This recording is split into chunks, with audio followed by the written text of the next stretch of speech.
Hello friends, कैसे आप सब लोग? And thanks for watching my channel. So इस वीडियो में हम डिस्कस करेंगे रिलायंस पावर लिमिटेड के बारे में। No doubt overall power sector बहुत ऊपर जा रहा है और इसमें वो भी एक है, रिलायंस पावर भी एक है। और आप देख रहे हैं कि पावर सेक्टर का जिस तरीके से परफॉर्मेंस रहा है, वही चीज़ आपको कहीं ना कहीं रिलायंस पावर के शेयर प्राइस चार्ट में भी दिखेगा, जहाँ पे रिलायंस पावर ने 2020 के लो से अभी तक 2000 या 2100% का रिटर्न दे दिया है। राइट। और यहाँ पे जिस तरीके का प्राइस फॉर्मेशन हो रहा है, स्पेसिफिकली ये सेक्शन, तो ये आप किसको कंसोलिडेशन बोलिए। और अगर यहाँ पे कंसोलिडेशन में भी आप देखिए, जो भी कंसोलिडेशन या करेक्शन था उसको क्लियर करके अब एक ब्रेकआउट की ओर बढ़ रहा है। तो नो डाउट अगर आप पिछले 2 से 3 साल का परफॉर्मेंस देखेंगे, खासकर ये वाला हिस्सा, तो आप बोल सकते हैं कि अभी और तेज़ी बाकी है। और ख़ासकर मैं जैसे कि बोला, पूरा पावर सेक्टर किस तरीके से परफॉर्म कर रहा है।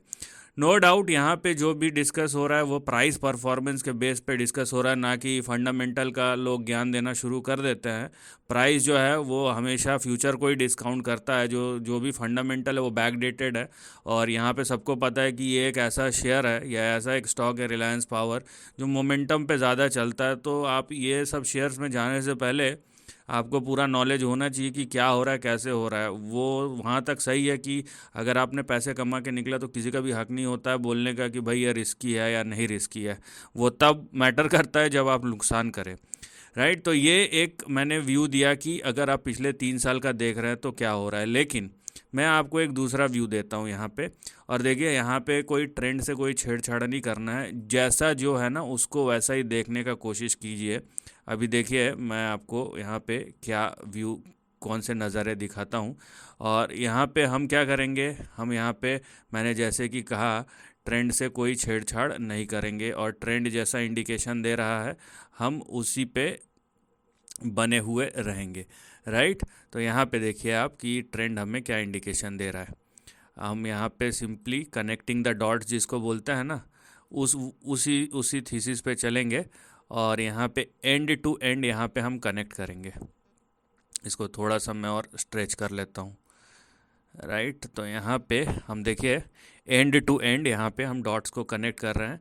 तो आपको दिखेगा कि एक्चुअल ट्रेंड क्या है और उसके बाहर जो है वो समझ लीजिए कि एक्सेसिव प्राइस मूवमेंट था, वो उसके बाहर का था, क्योंकि रेंज जो है वो कहीं और ही है। और ये रेंज के अंदर ही रिलायंस पावर का जो चार्ट है वो पिछले कई सालों से, या मैं बोलूँगा कि 1 दशक से भी ज़्यादा, 10-15 साल इसी रेंज के अंदर ही ट्रेड किया है। तो अब आप ये देखिए कि यहाँ पे आपका एक्चुअल में रेंज क्या है और किस रेंज के अंदर रिलायंस पावर का जो शेयर है वो ट्रेड कर रहा है। तो यहाँ पे क्या होता है, यहाँ पे आपका व्यू जो है ना, ये कम्प्लीटली 360 डिग्री अगर नहीं तो 250 टू 300 डिग्री तक चेंज हो जाता है। क्यों? क्योंकि अब आपको क्या दिखेगा, अब आप खाली 3 साल को नहीं, पूरा जो प्राइस चार्ट है उसको आप देखने की कोशिश कर रहे हैं। और वहाँ पे आपको दिखेगा कि ये जो हिस्सा है, ये जो हिस्सा है ये बाहर का हिस्सा है, इससे कोई मतलब नहीं है हमको। तो अब हमें क्या दिखता है, अब हमें ये दिखता है कि रिलायंस पावर जो है अपने रेजिस्टेंस के पास है। और वो रेजिस्टेंस कहाँ पे है? 27 रुपये के आसपास। तो यहाँ पे अब मैंडेटरी क्या है या ज़रूरी क्या है रिलायंस पावर को, कि रिलायंस पावर 27 रुपये के ऊपर सस्टेन करे। अगर 27 तक आता है और नीचे गिर भी जाता है तो उसका मतलब है कि रेजिस्टेंस यहाँ पे है और रेजिस्टेंस पे सेल ऑफ आ रहा है। तो अब ये मैंडेटरी, यहाँ पे अच्छा खासा मूव हुआ, नीचे का भी मूव हुआ, अच्छा खासा मूव हुआ। लेकिन अगला मूव तभी आएगा जब रिलायंस पावर जो है 27 रुपये के ऊपर सस्टेन करे।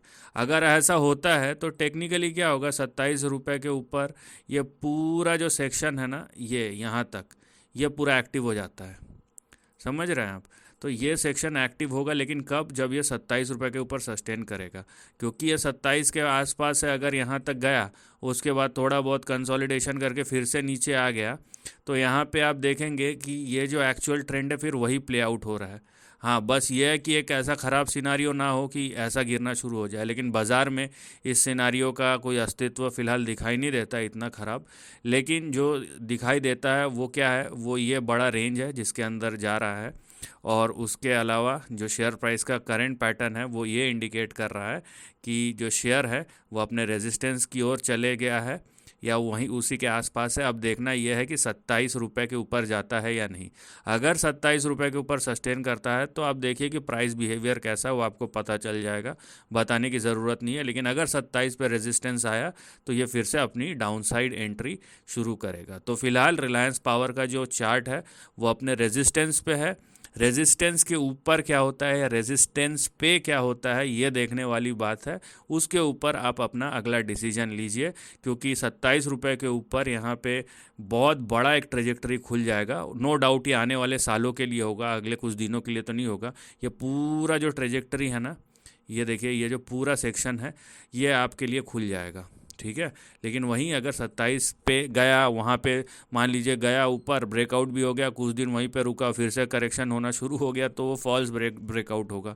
तो बहुत सारी चीज़ें हैं, मुद्दे वाली बात है कि 27 के ऊपर सस्टेन करना चाहिए। So this is the end of the video. Thanks for watching.